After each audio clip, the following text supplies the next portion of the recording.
Senioritis.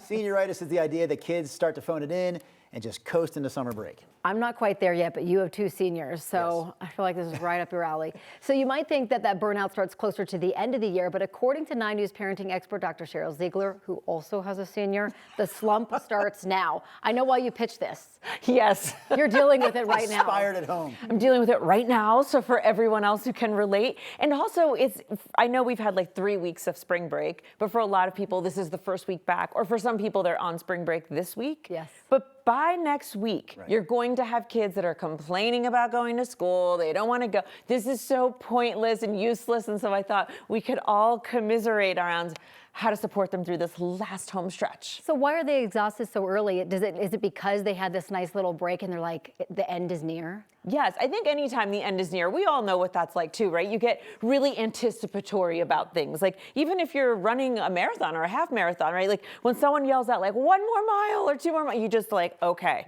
And then you can, kick it into gear. But kids don't yet have that prefrontal cortex developed to say, okay, logic, I'm close, let me get serious and focused. No, they're all emotion. They're primarily driven by emotion. So the emotion is, I'm done with this. And it hasn't helped that we barely had a winter. Yeah. Right. We hardly had spring. We kind of went into summer weather. So I think that's also attributed to this senioritis feeling. I fear that my prefrontal cortex is also not developed. Because I have this every time I'm about to go on like a 1-week vacation. I mean, kids are getting ready for 3 months off, but every time I'm about to go on a 1-week vacation, I get this senioritis. That's like the last couple of days at work, I can't focus at all. But I'm going to ask about the kids, getting it back to them.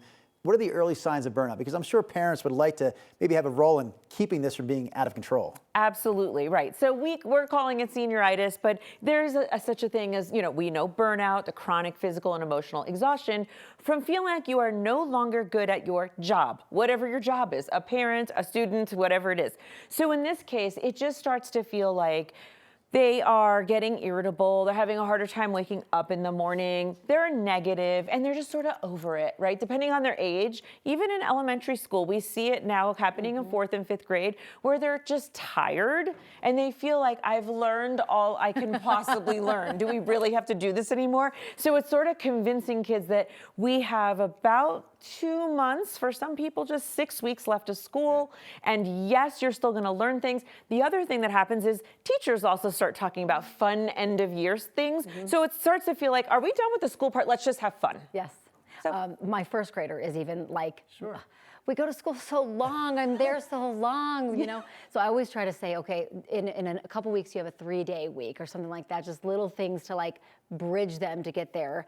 How can parents really reset those expectations though before all of this escalates? Yes. So the first thing you want to do, which is so tempting, and I've done it, but is to just not say like, suck it up, buttercup. Like, you got 6 more weeks and then you get to have the whole summer off, So it's easy to sort of say that, but they respond better when we say like, I remember what that was like, right? That's that validation and empathy. I remember what it was like. It is really hard. Yes, it's 80 degrees today and we feel like we want to move on and we really want to finish strong. What can we do? So ask them things like what supports they need or give them ideas. They respond a lot better to that than just telling them to keep Suck it going up. and Yeah. be quiet.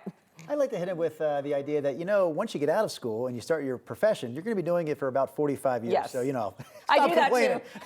too. Don't go with that. Don't go with Don't that. go with that. I tell myself that too. But it's hard sometimes to not be like, you should be so lucky. You're going to work for the rest of your life. Yes. Dr. Ziegler, always love having you on the show. Thanks for joining us this morning. Thanks for having me.